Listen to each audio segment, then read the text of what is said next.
Long ago, in another realm, stood the majestic kingdom of Taldore. Once the battlefield of gods and titans, its lands now harbor magic, wonder, and mystery. It was a time of peace, until a great evil arrived. A brave group of heroes banded together, ready to face this evil. The Legend of Vox Machina tells the story of two of the early heroic deeds of the eponymous group, Vox Machina. Based on the webcast Dungeons & Dragons game by the group Critical Role, the show takes the story improvisationally created by playing a game based on the romance mode and distills it down to a story few would fail to recognize. A world in danger from an unknown threat. The ragtag group that, by chance and circumstance, is brought against it, barely surviving, before stealing their resolve, gathering their power, and meeting the evil in a final, climactic battle. The Legend of Vox Machina goes through this process twice, with two major storylines unfolding in the time period covered by the show. The fight to stop a blue dragon terrorizing the capital city of Amon, and the struggle to defeat the necromantic Briarwood family, and the internal demons of Percival de Rode, one of the members of Vox Machina. The world of the Legend of Vox Machina is one of magic, demons, gods willing to interfere in the realm of mortals, kings and lords, and a recently ruptured peace where the threat of violence looms over much of the countryside, all hallmarks of the romance mode. Vox Machina is composed of 7 members. The first 2 are Vexalia and Vax'ildan, the half-elf twins. Vexalia is the brains of the group, always on the lookout for an edge or unseen danger. This gold didn't fall out of the fucking sky. This is a hold. We're in the dragon's lair. Practical and calculating, she's deadly with a bow. Her gruff exterior hides that she cares deeply for her brother, and her animal companion, a bear named Trinket. Vax'ildan is a classic rogue with a heart of gold. His tough exterior and protests that he's only in it for the gold. Yeah, nobility and heroism is fine and all, but we're in this for the money. Hide a sentimental side, and he often takes the failures of Vox Machina as his own personal failings. We could have stopped this. Should have. Rash and impulsive, Vax's quick feet and hands land him in hot water on multiple occasions in the show. Scanlan Shorthalt is a gnome bard whose self-proclaimed goal is to bed every being in the realm. Vox Machina, champions of justice, hunters of dragons, destroyers of chastity. The obvious comedic relief for the group, Scanlan is nonetheless a powerful magic user, on many occasions saving the team from certain death and proving to be very competent in combat as a magical trickster archetype. Keyleth of the Arashari is a druid, and fits the tropes to a T. Young, inexperienced, and naive, Keyleth talks tenderly to plants and animals, and bends nature to her will to save her friends and slay her enemies. Over the course of the show, Keyleth's role best resembles that of the protagonist of a young adult book, going from inexperienced newbie to powerful hero. She even gets a heroic sacrifice. Pike Trickfoot is the party's mom. Maybe we could try doing some good this time? If your mom likes to raise hell at the bar. We could be drunk for weeks! Days even.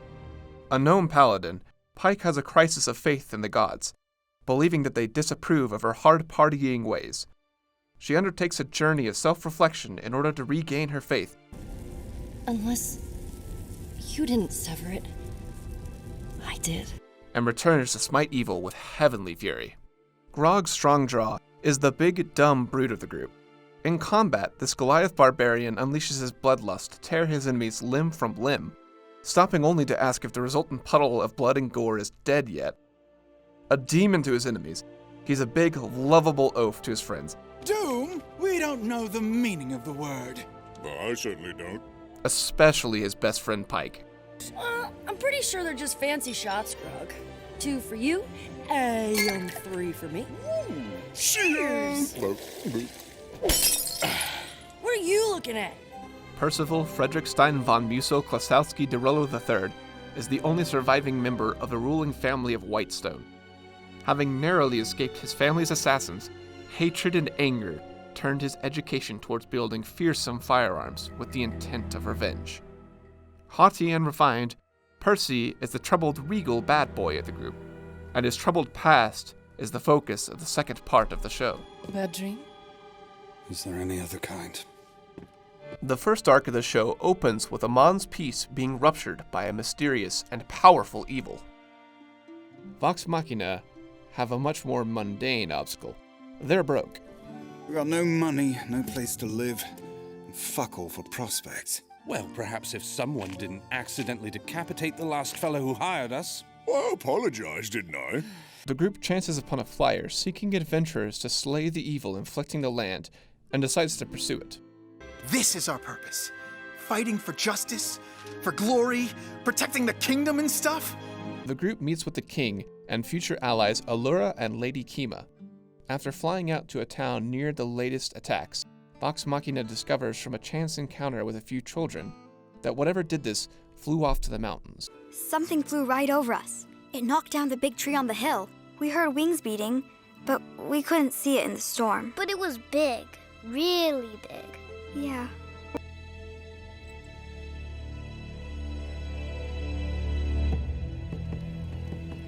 Get over here.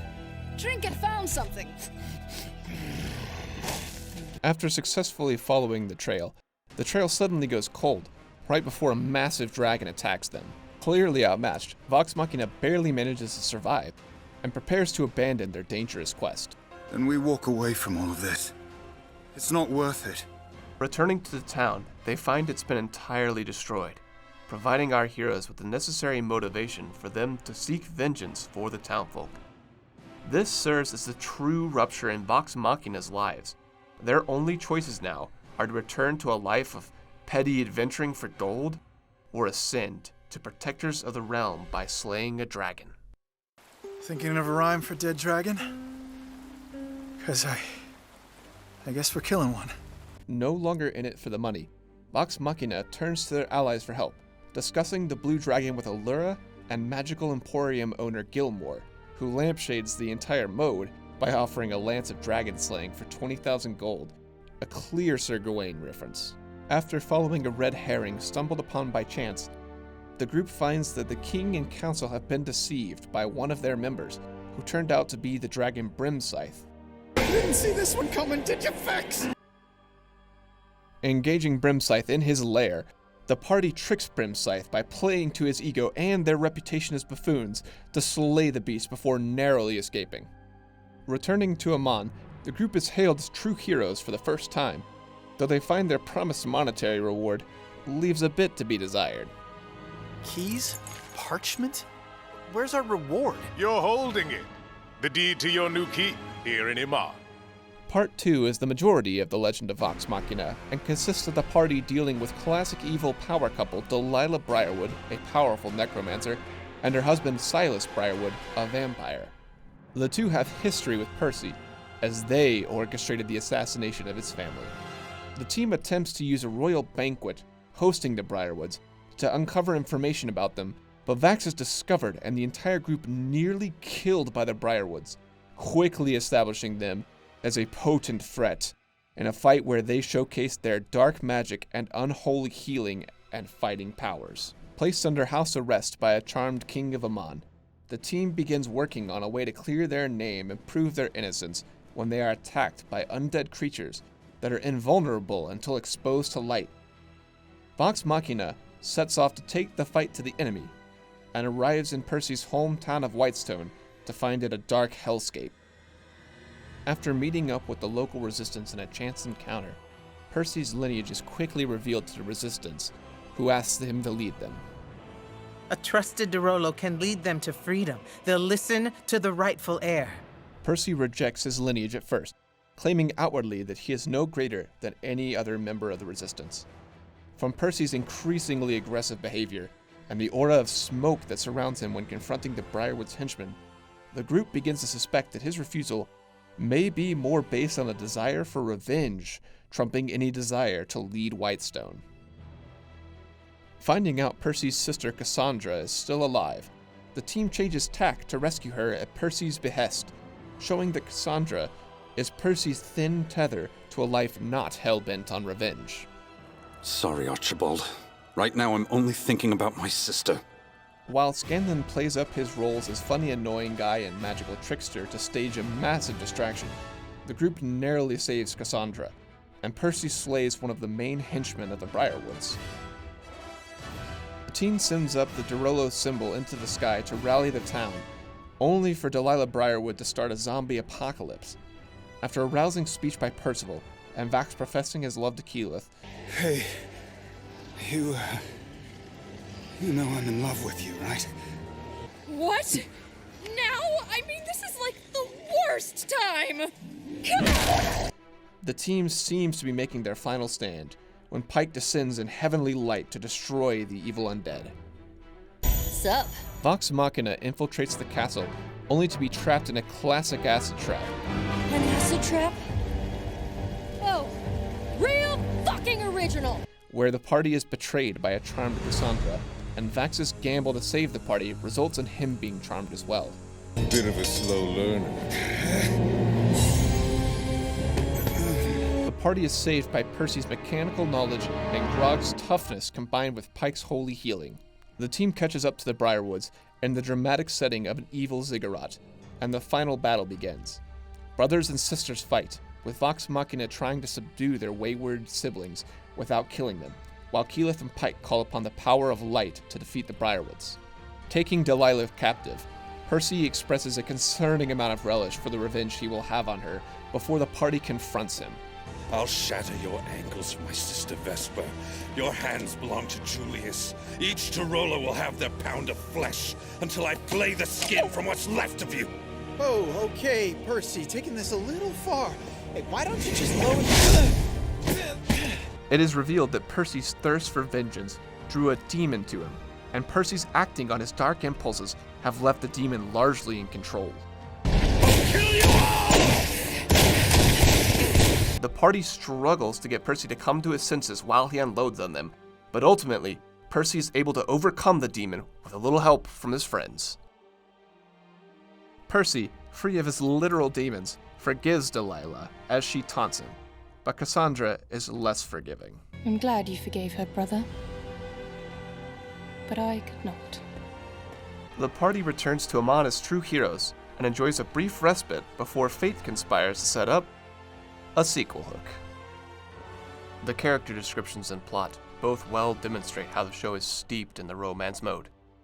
Heroic characters with soft sides, fighting for justice and light against the malformed and beastly murderers who practice dark magic. Interestingly, though the source material was already following well-practiced tropes of the romance mode, the show kicked it up a notch. In the web show, Pike wasn't quite as hard partying as in the TV show. She was absent for much of the Briarwood arc due to her voice actor, Ashley Johnson, having scheduling conflicts. The addition of a redemption arc to explain her absence fits well with the romance mode. Scanlan was much less lewd and an incredibly intelligent member of the party in the web show, and his distraction in the Whitestone Manor went nearly flawlessly, with him escaping basically unscathed in a quite impressive display. Many of the other characters have gone through a similar tropification, if to lesser degrees. My arms! Scanlan, look it! They're in the booty! Though what's important to note here is how little is actually changed from the source material.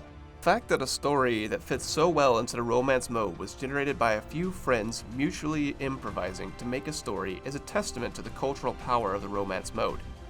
If anything, the show plays the tropes of the mode more straight than the web show. Wait, no, oh God, no! What is this hell?